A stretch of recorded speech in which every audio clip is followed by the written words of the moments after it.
దేశవ్యాప్తంగా ర్యాగింగ్ భూతం మూలంగా 51 మంది తమ ప్రాణాలను కోల్పోయారు. వైద్య కళాశాలల్లో ర్యాగింగ్ అనేది మరీ ఎక్కువగా ఉన్నట్లు తేలింది.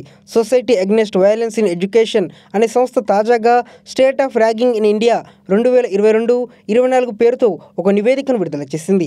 దీనిలో 2022 నుండి 2024 మధ్య ర్యాగింగ్ కారణంగా దేశవ్యాప్తంగా ఉన్న వివిధ విశ్వవిద్యాలయాల్లో, కళాశాలల్లో 51 మరణాలు సంభవించినట్లు పేర్కొంది. ర్యాగింగ్ ఉదంతాలు ఎక్కువగా వైద్య కళాశాలల్లో నమోదవుతున్నాయని వెల్లడైంది. యాంటీ ర్యాగింగ్ హెల్ప్ లైన్కు 1946 కళాశాలల నుండి 3156 కంప్లైంట్లు అందాయని సంస్థ తెలిపింది. అందిన ఫిర్యాదుల్లో 38.6% మెడికల్ కాలేజీల నుండి వచ్చినవే. మెడికల్ కాలేజీల్లో ర్యాగింగ్ భూతం అధికంగా ఉందని సంస్థ ఆందోళన వ్యక్తం చేసింది. ఈ గణాంకాలు కేవలం హెల్ప్ లైన్కు మాత్రమే అందినవి. కాలేజీల్లో, స్థానిక పోలీస్ స్టేషన్లలో చేసిన ఫిర్యాదులు లెక్కలోకి తీసుకోలేదని, అవి కూడా లెక్కిస్తే ఈ సంఖ్య అధికంగా ఉంటుందని సంస్థ ప్రతినిధులు చెప్పారు.